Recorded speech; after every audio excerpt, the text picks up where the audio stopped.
जब आप लोग विजुअल स्टूडियो को इंस्टॉल करके ओपन करोगे ना, तो ये आप लोगों के सामने इस तरह का ये इंटरफेस नजर आएगा, आप लोगों को ये इस तरह की चीजें नजर आ रही होंगी। अब हम चूंकि सबसे पहले इसके ऊपर कंसोल के ऊपर काम कर रहे हैं, तो कंसोल का मतलब होता है कोर प्रोग्रामिंग यानी कि कोडिंग पे काम करना, और यानी कि सी शॉप के ऊपर हम लोग काम कर रहे हैं। अब जो कि सी शॉप लैंग्वेज के अंदर हमें जब काम करना होता है, ये सर्वर साइड लैंग्वेज है और हमें इसको किसी ना किसी इंटरफेस के बैकएंड पे यूज करना पड़ता है, कोई ना कोई इससे फंक्शन या काम परफॉर्म करवाने के लिए। अभी हम लोगों ने कोई इंटरफेस चूंकि अभी नहीं बनाया हुआ, तो हम लोग फिर क्या करते होते हैं, जब हमारे पास इंटरफेस ना हो तो हम कंसोल पे काम कर लेते हैं, यानी कि वो ब्लैक स्क्रीन के थ्रू हम लोग इसकी इनपुट और आउटपुट ले लेते हैं। ये हमारी कंसोल एप्लीकेशन कहलाती होती हैं, फिर जो हम लोग ब्लैक स्क्रीन वाली वो कमांड प्रॉम्प्ट के ऊपर ये इनपुट आउटपुट का काम कर रहे होते हैं। तो इसलिए हम लोग अभी कंसोल पे काम करेंगे जब तक हम ये सी शॉप को कंप्लीट नहीं कर लेते। तो इसमें जब हम लोग इसको विजुअल स्टूडियो को ओपन करते हैं, तो आप लोगों के सामने इस तरह का आप लोगों को इंटरफेस नजर आ रहा होगा। इसमें अब हम लोगों ने एक नया प्रोजेक्ट क्रिएट करना है, क्योंकि अभी हम प्रोजेक्ट बेस्ड काम कर रहे हैं ना। तो यहाँ पे आप लोगों के सामने भी एक ये ऑप्शन होती है न्यू प्रोजेक्ट की। अगर कोई पहले से बना हुआ है उसको ओपन करना है, तो ये ओपन प्रोजेक्ट की ऑप्शन होती है। और यहाँ से लेफ्ट टॉप कॉर्नर में फाइल मेन्यू का ऑप्शन होता है। आप इसके ऊपर क्लिक करके भी न्यू प्रोजेक्ट क्रिएट कर सकते हैं, यानी कि फाइल मेन्यू में जाके न्यू में जाके ये प्रोजेक्ट की ऑप्शन होती है। तो आप यहाँ से भी एक नया प्रोजेक्ट क्रिएट कर सकते हैं। तो मतलब ये दोनों ऑप्शंस होते हैं कि न्यू प्रोजेक्ट क्रिएट करने के लिए यहाँ से भी और फाइल मेन्यू में से जाके भी। मैं यहीं से क्लिक कर लेता हूँ। न्यू प्रोजेक्ट पे जैसे ही मैं क्लिक करूंगा, तो आप लोगों के पास मजीद एक फर्दर विंडो नजर आएगी आप लोगों को। इस विंडो के अंदर जो लेफ्ट साइड बार होती है, इसमें ये सारी लैंग्वेजेस लिखी होती हैं, जिन जिन लैंग्वेजेस को ये विजुअल स्टूडियो सपोर्ट करता होता है आप लोगों का। अब हम चूंकि विजुअल सी शार्प को पढ़ रहे हैं, तो हम लोगों ने लेफ्ट साइड से अपनी इसी लैंग्वेज को सिलेक्ट करना है, यानी कि विजुअल सी शार्प को सिलेक्ट करना है। इसको सिलेक्ट करने के बाद ये जो इसके हमारे पास इससे नेक्स्ट दरमियान में एक बॉक्स नजर आ रहा है। इस बॉक्स के अंदर हमारे पास वो तमाम टाइप्स लिखी हुई हैं, जो जो टाइप्स की मैं एप्लीकेशन बना सकता हूँ अपनी सी शार्प लैंग्वेज को यूज करते हुए। अभी चूंकि मैंने कोर पे काम करना है, कंसोल पे काम करना है, तो मैं इसकी जो टाइप होगी वो कंसोल एप्लीकेशन सिलेक्ट करूंगा।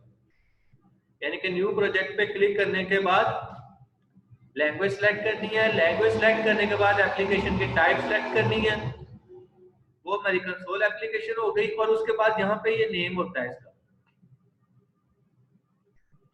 ये नाम बाय डिफॉल्ट एक वो लिखा हुआ आ जाता है कंसोल एप्लीकेशन 3 के नाम से।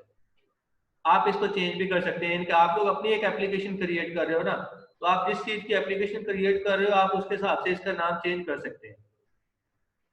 तो मैं इसको अपने नाम अपने लिहाज से इसका नाम चेंज कर देता हूँ।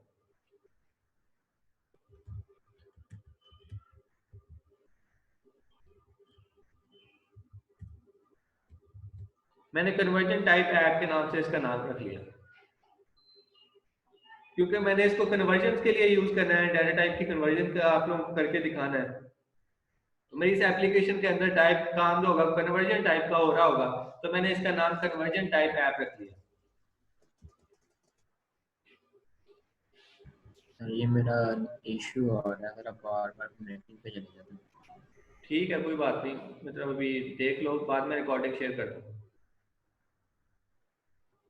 तो लैंग्वेज सेलेक्ट करनी है, लैंग्वेज सेलेक्ट करने के बाद एप्लीकेशन की टाइप सेलेक्ट करनी है, और उसके बाद में आप लोगों ने यहाँ पे एप्लीकेशन का नाम लिखना है, जो भी लिखना है वो आप लोग यहाँ पे रख लेते हो। और उसके बाद एट द एंड पे ओके कर देना। लैंग्वेज सेलेक्ट, टाइप सेलेक्ट और नाम अपने प्रोजेक्ट का जो भी, उसके बाद ओके करोगे तो हमारी एक कंसोल एप्लीकेशन क्रिएट हो जाएगी। आप ये राइट साइड पे ये इस एरिया के अंदर आप लोगों को ये एप्लीकेशन का नाम नजर आ रहा होगा, कन्वर्जन टाइप ऐप के नाम से। और इसके अंदर ये कुछ फाइल्स ऑटोमेटिकली क्रिएट हो जाती हैं, और एक बाय डिफॉल्ट क्लास फाइल भी क्रिएट हो जाती है हमारे काम करने के लिए। क्योंकि मैंने आप लोगों को लेक्चर के दौरान बताया था कि हमारे पास यहाँ पे एक क्लास फाइल ऐसी लाजमी होनी चाहिए जिसके अंदर मेन फंक्शन हो। तो इसलिए ये एक क्लास फाइल ऑटोमेटिकली क्रिएट कर देता है जिसके अंदर ये हमारा मेन फंक्शन लिखा हुआ है, स्टैटिक वॉइड मेन, और उसके अंदर एक पैरामीटर पास करवाया हुआ है स्ट्रिंग टाइप का ARGS के नाम से। तो ये आप लोगों ने सेम एज इट इज यही सिंटेक्स रखना है अपने मेन फंक्शन के लिए, इसीलिए उसने पहले से ये क्रिएट करके दे दिया है, आप लोग इसी को यूज कर सकते हो, क्योंकि अगर आप इसको डिलीट भी करोगे तो आपको दोबारा से फिर सेम एज इट इज बनाना पड़ेगा। तो आप बेहतर है किसी को यूज कर लो, आप जरूर दोबारा बनाना है इसी तरह का, क्योंकि आप तो उधर दोबारा बनाओगे तो ये क्योंकि केस सेंसिटिव भी है, तो अपर और लोअर केस में कोई वर्ड लिखना है, जैसे मेन का जो एम है अपर केस में आना है, तो आप हो सकता है बाद में लोअर केस में लिखो तो फिर वो आपको प्रॉब्लम दे दे। तो इस तरह के, इसलिए फिर हम लोग जो उसने बाय डिफॉल्ट बना के दे दिया ना, उसमें कोई एरर नहीं हो सकता, इसलिए हम उसी को यूज कर लेते हैं। और ये क्लास का नाम प्रोग्राम, अब चूंकि मेरी फाइल का नाम भी प्रोग्राम है तो उसी नाम से क्लास का नाम भी बन गया प्रोग्राम। ये आप जस्ट चेंज कर सकते हो इस पूरी फाइल के अंदर से, और आप कुछ भी चेंज नहीं कर सकते। अगर आपने क्लास का नेम चेंज करना तो आप लोगों को ये फाइल का नेम भी चेंज करना पड़ेगा, यानी प्रोग्राम की जगह पे वही नाम रखोगे जो आप ये क्लास का नाम रखोगे। तो इसलिए आप लोग अगर इन चीजों को एज इट इज इस्तेमाल कर लेते हो, यही नाम रहने देते हो, तो आप ऐसा भी कर सकते हो, आप ऐसा ही कर लो, मतलब जरूर चेंज करके बाद में प्रॉब्लम क्रिएट करनी। तो ये हमारे पास, क्योंकि ये क्लास फाइल एक ऐसी चाहिए होती है जिसके अंदर मेन फंक्शन हो, वो ऑटोमेटिकली मेरे पास बनी हुई आ जाती होती है, इसीलिए ताकि कोई प्रॉब्लम क्रिएट ना हो इसको रन करते वक्त। और दूसरी चीज नेम स्पेस, मैंने बताया था आप लोगों को, नेम स्पेस क्या होता है, वही नाम जो आप लोगों के प्रोजेक्ट का नाम है, यानी कि ये जितनी भी क्लास फाइल्स आएंगी ये सारी की सारी इस प्रोजेक्ट के अंदर आ रही है, इस प्रोजेक्ट के अंदर आएंगी, तो इस जो हमारा इन तमाम फाइल्स का जो स्कोप होगा इस प्रोजेक्ट के लिहाज से होगा। तो ये नेम स्पेस भी आप लोग चेंज नहीं कर सकते, क्योंकि ये नाम वही नाम होता है जो हम लोगों ने अपनी एप्लीकेशन का नाम रखा था। ये राइट साइड पे आप लोगों को नजर आ रहा होगा, कन्वर्जन टाइप ऐप, और वही नाम मेरा नेम स्पेस नेम है, कन्वर्जन टाइप ऐप। अगर आप लोगों ने ये नेम स्पेस चेंज किया तो आप लोगों को ये अपनी एप्लीकेशन का नाम भी चेंज करना पड़ेगा, क्योंकि ये एप्लीकेशन का नेम ही हमारा नेम स्पेस होता है, इसलिए ये दोनों नाम भी सेम होने चाहिए। जो आप लोगों ने एप्लीकेशन का नाम रख दिया होता है वो ऑटोमेटिकली मेरा फाइल के अंदर नेम स्पेस लिखा हुआ आ जाता है। और उसके बाद होता है यूजिंग सिस्टम। मैंने आप लोगों को बताया था कि ये टॉप के ऊपर यूजिंग सिस्टम की लाइब्रेरी फाइल लाजमी इंक्लूड करवानी है, क्योंकि हमारी जितनी भी टाइप्स है सारी की सारी इनहेरिट हो रही है सिस्टम से, तो इसलिए हमारे पास सिस्टम की लाइब्रेरी भी टॉप पे लाजमी आनी है, तो वो भी उसने ऑटोमेटिकली मेरे पास इंक्लूड करवा दी हुई है। और ये कुछ और फर्दर लाइब्रेरीज है सिस्टम की जो लाजमी हमें अपने प्रोग्राम की एग्जीक्यूशन के लिए चाहिए होती हैं, वो भी उसने ऑटोमेटिकली इंक्लूड करवा दी है। यानी कि हमारी प्रोग्राम फाइल के अंदर जितनी चीजें हमें कंपल्सरी चाहिए होती हैं वो ऑटोमेटिकली इंक्लूड करवा देता है, हमें करवाने की जरूरत नहीं पड़ती, हम जस्ट वहीं से आगे अपना काम शुरू कर देते होते हैं। यानी अगर आप लोगों ने कोई क्लास फाइल एक और क्रिएट करनी है तो आप इस क्लास से ऊपर इस नेम स्पेस के अंदर यहाँ पे एक नई क्लास क्रिएट कर सकते हो, ठीक है। और अगर आप लोग यही क्लास इससे नीचे भी क्रिएट कर सकते हो, यानी कि यहाँ पे आके यहाँ पे आप यही क्लास क्रिएट कर सकते हो। हाँ, इसके अंदर नहीं क्रिएट कर सकते, क्लास के अंदर क्लास नहीं क्रिएट कर सकते, क्लास से बाहर क्लास क्रिएट करनी होती है। तो मतलब इस तरह आप लोग इसी फाइल के अंदर मजीद क्लासेस भी क्रिएट कर सकते हो, जैसे कि हम लोग ऑब्जेक्ट ओरिएंटेड प्रोग्रामिंग में इनहेरिटेंस यूज करते हैं। तो जब हम इनहेरिटेंस यूज करते हैं तो एक ही फाइल में मल्टीपल क्लासेस आ रही होती हैं जो कि एक दूसरे के साथ इनहेरिट हुई हुई होती है।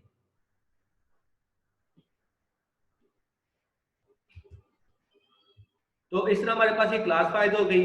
मजीद फंक्शंस बनाने हैं तो फंक्शन हमारे फिर क्लासेस के अंदर आते हैं। तो इस क्लास के अंदर आप लोगों ने कोई और फंक्शन बनाना है तो यहाँ पे मैं फंक्शन भी बना सकता हूँ। तो आप लोगों ने वो यहाँ पे बनाने हैं क्लास के अंदर और इस मेन फंक्शन से बाहर, यानी कि यहाँ पे हमारे पास मजीद फंक्शंस भी हो सकते हैं, ठीक है। तो इसी तरह हम लोग इसी फाइल के अंदर फिर आगे अमेंडमेंट करना शुरू कर देते हैं, यानी कि यहीं से इसको आगे एनहांस करना शुरू कर देते हैं। अभी हम लोगों ने ये फंक्शन और क्लासेस का नहीं पढ़ा हुआ है, इसलिए अभी हम लोगों ने जितना पढ़ा है उतना परफॉर्म करते हैं, तो वो सारा काम हमारा मेन फंक्शन के अंदर ही हो सकता है, तो हम उसको मेन फंक्शन के अंदर ही राइट अप करेंगे, क्योंकि सबसे पहला जो रन होने वाला फंक्शन होता है वो हमारा मेन फंक्शन ही होता है, इसी से आगे फिर हमारी बाकी चीजें एग्जीक्यूट होती है। इसलिए सबसे पहले हम लोगों ने जो अपना स्टार्ट लेना होता है वो मेन फंक्शन से ही लेना होता है कि हम लोगों ने किस किस चीज को कॉल करवाना है और कैसे कैसे करवाना है, उनका सबका यूज। अभी तक हम लोगों ने वेरिएबल डिक्लेरेशन और उनको डिस्प्ले करवाना और फॉर्मेट स्ट्रिंग और डाटा टाइप कन्वर्जन पढ़ी हुई है, तो वो अभी हम कर लेते हैं। तो सबसे पहले हमारे पास क्या आया था, एक वेरिएबल आया था डबल नाम से, और उसके अंदर मैंने वैल्यू रखी हुई थी मतलब डेसिमल पॉइंट की, तो मतलब डीसी उसका मैंने नाम रख लेता हूँ।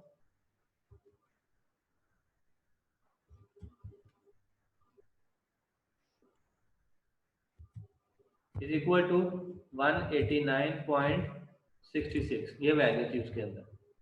अब मैंने इसको स्टोर करवाना है किसी इंटीजर टाइप वेरिएबल के अंदर, तो उसका मैं नाम रख लेता हूँ नंबर के नाम से।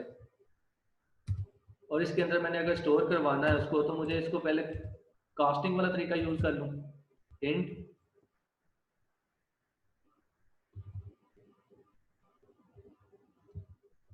यानी कि वो डाटा टाइप होती है जिसके अंदर मैं इसको कन्वर्ट करवाना चाह रहा हूँ, और उसके बाद वो वेरिएबल जिसकी डाटा टाइप को कन्वर्ट करवाना है, तो ये इस डेसिमल वाले वेरिएबल की डाटा टाइप को इंट में कन्वर्ट करवा के इंट में स्टोर कर दें। और दूसरा तरीका मैं कन्वर्ट वाला भी ले लेता हूँ, इंट दूसरा तरफ कन्वर्ट वाला, उसके लिए मैं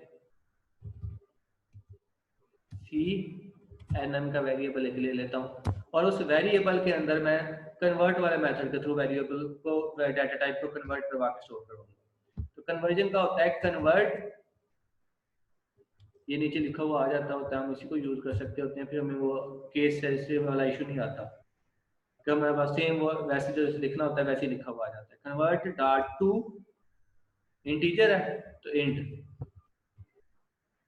मैंने इसको टू इंट यानी कि इंटीजर 32 वाले बिट वाले इंटीजर में इसको मैंने कन्वर्ट करना। तो इसके बाद आगे इसकी ब्रेसेस के अंदर मैंने उस वेरिएबल को लिख देना है जिसकी वैल्यू को मैं कन्वर्ट करना चाह रहा हूँ। तो मैंने ये पहले कॉस्टिंग वाला तरीका कर लिया, फिर कन्वर्जन वाला कर लिया। अब दोनों को मैं प्रिंट करवा के देखता हूँ फर्क क्या आता है दोनों। प्रिंट करवाने के लिए मेरे पास एक फंक्शन होता है कंसोल डॉट राइट लाइन का।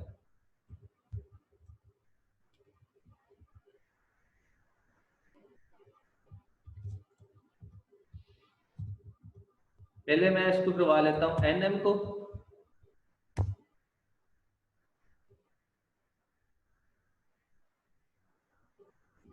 मैं ना इसको वो जो फॉर्मेट स्ट्रिंग वाला तरीका भी आप लोगों को साथ ही बीच में ऐड कर देता हूँ कि हम लोग फॉर्मेट स्ट्रिंग को किस तरह यूज करते हुए अपनी वैल्यू को प्रिंट करवाते हैं।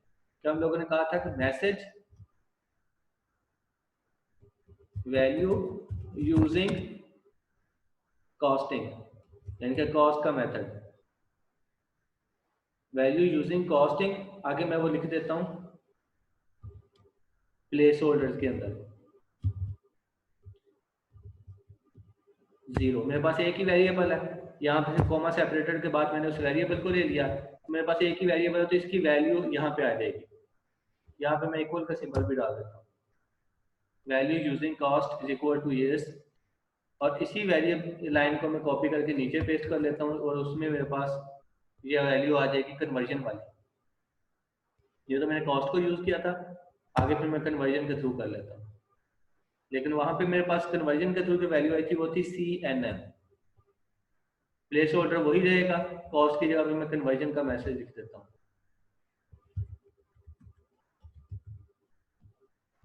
Value using conversion. ये दोनों को मैंने प्रिंट करवा लिया। आगे हमारे पास एट द एंड पे ना एक फंक्शन लिखना होता है, जैसे हम लोग अदर सी या सी प्लस प्लस में नहीं लिखते होते थे गेट कैरेक्टर का, कि अपनी ब्लैक स्क्रीन को स्टे रखने के लिए ताकि हम वैल्यू को देख सकें। वो होता है ना आके एक जस्ट वैल्यू एक नजर में हमारे पास ब्लैक स्क्रीन आती है और उसी टाइम वो हाइड हो जाती है। उसको जस्ट स्टे रुका रखने के लिए हम लोग एट द एंड पे इसको धोखा देने के लिए यूज कर लेते हैं console dot right read line भी यूज कर सकते हैं, रीड की भी यूज कर सकते हैं। जो रीड लाइन होता है वो पूरी एक लाइन हमें लिखनी पड़ती है, और जो रीड की होता है जस्ट एक की लेता है, यानी कि हमें सिर्फ एक बटन को दबाना पड़ता है। तो अब मैं रीड की यूज कर लेता हूँ क्योंकि वो जस्ट मैंने एक बटन दबाना है और उसके बाद मेरी स्क्रीन ऑटोमेटिकली हाइड भी हो जाती है। तो मैं इसके लिए फिर रीड की यूज कर लेता हूँ कि कोई एक भी बटन प्रेस हो तो ये मेरे पास स्क्रीन हाइड हो जाए। तो एट द एंड पे हमें इस तरह ये एक देखना पड़ता है कि जब तक कोई यूजर की प्रेस करे ना तब तक मेरे पास स्क्रीन रुकी रहे, यानी कि यूजर से एक वैल्यू जब तक कोई इंटर ना करे।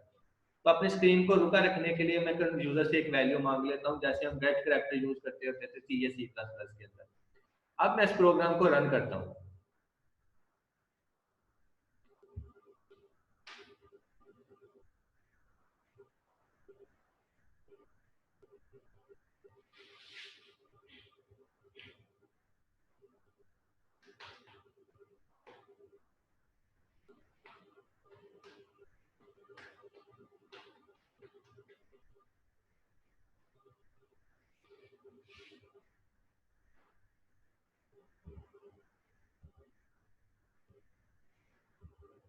अब यहाँ पे ये ब्लैक स्क्रीन के अंदर आप लोगों को ये आउटपुट नजर आ रही होगी, value using cast CAST cast is equal to 189, value using conversion is equal to 190। मतलब मैंने कॉस्टिंग का तरीका का यूज किया तो मेरे पास शाही के बाद जितनी वैल्यू थी उसने उसको खत्म कर दिया, उसको राउंड नहीं करवाया मेरा, यानी कि डाटा लॉस हुआ। तो कॉस्टिंग का तरीका का यूज करते हुए मेरा डाटा लॉस हो सकता है।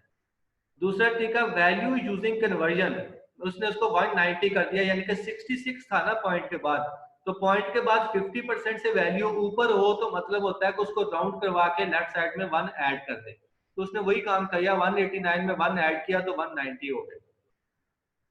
तो ये होता है हमारी कॉस्टिंग और कन्वर्जन। दूसरी चीज थी उसने प्लेस होल्डर वाली यूज की हुई, यानी कि प्लेस होल्डर मतलब आपके उसने उसको स्ट्रिंग के अंदर ऐड कर दिया, यानी कि जैसे वो मैंने मैसेज टाइप किया था वैसे का वैसे ही ये प्रिंट हुआ है, लेकिन जो मैंने प्लेस होल्डर यूज किया था उस प्लेस होल्डर की जगह पे उसकी वैल्यू यूज हुई। तो ये मेरे पास प्लेस होल्डर का तरीका यानी कि फॉर्मेट स्ट्रिंग वाला भी यूज हो गया और कन्वर्जन और कास्टिंग जो करवाई थी वो भी हो गई।